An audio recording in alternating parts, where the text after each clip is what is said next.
continuing our series today on level 4, test 3, for the coefficients that are on the test. We start with 8 meter jog circles in both directions in level 4, test 3, in box 2 and 3. So to begin with, those two circles are right at G. You do one and then the other. The size of the circle becomes very important. The quality of the jog, which should be super active, round, and uphill. Remember, collecting jog is not slow, it's engaged, which means it has suspension, activity, more positioning on the hind end, and more thoracic lift, with the horse round to the connection and soft in the bridles. Moving directly from one bend to the other and maintaining the shape of the small circle is increasingly difficult, and judges are looking for that ability in the rider. So this movement affects not only those two movements, but in the rider score under effectiveness, does the rider have the half halts available to them to keep the horse correctly on the movements and change the bend directly in just a step or two between those two circles. So the next two movements that have coefficients are 360 degree, turn on the forehands. So the forelegs maintain a soft stepping circle as the horse steps around. The front feet do not pivot, they maintain the walk sequencing. And the hind legs cross, the outside hind leg crosses in front of the inside hind. Now the 360 will continue, and remember that you have to complete it so that it's not underdone. Backing is a severe fault, coming off the bit is a problem, should be a slight flexion in the direction. So two of those, one to the left and one to the right, both with coefficients, and they're 360s.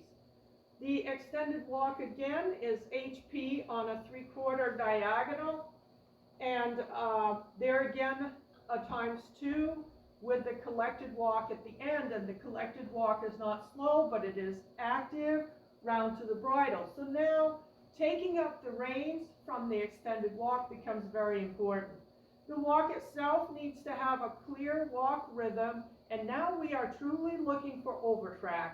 They're looking to see that this horse extends itself to its fullest, that it stretches forward, it reaches towards your contact, that it has a slight contact, it's looking for your contact, you're riding it actively forward. This is not a rest movement, it is not free walk, this is extended walk. So the last thing is the 15-meter lope circle, and this was to the right, with a release of the reins 4 to 5 strides over the center line. To begin with, the shape of the circle, you need to be able to ride that circle off your seat. The first thing the judge is looking for is the horse actually in collected lope, not working lope, not 4-beat lope, not downhill lope, not pleasure lope? Is it in collected lope, uphill, with jump, with suspension, round to the bridle, lifting its thoracic, and on the hindquarters?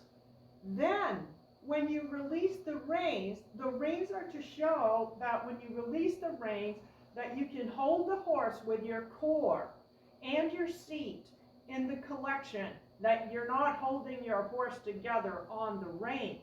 This is not, repeat, not a stretch exercise.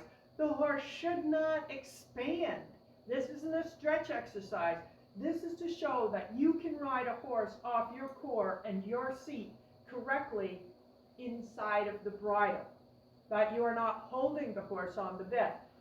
To release the rein, a lot of people put their rein up, but then the rein goes tight, and that is not what we want. We need you to put your rein forward and down towards the horse so that the rein actually goes slack. If the rein does not go slack, I don't care where you put your hands, you didn't do it right. So you're saying, well, I did this thing, but most people do this, but they pull up with their hands. When you put your hand forward, you have to put it down and diagonally towards their mouth so that you slack the reins. If the reins don't go slack, you didn't do a release. That gets a score of 4. And this has a times 2, so it's tricky. So you've got the shape of the circle right off your seat. Get the horse in super nice collection and show it before and after. Maintain the shape of the circle, no tempo changes, keep the collection, and then give the rein, slack it, and ride the horse off your seat. Super fun, but a challenge. Lots of practice, and keep working on it. If you can do this, you have really accomplished something that's very important in Western dressage. It is a milestone when you can ride the horse a little off your seat. Hug your horses for me. Have a good one. Bye.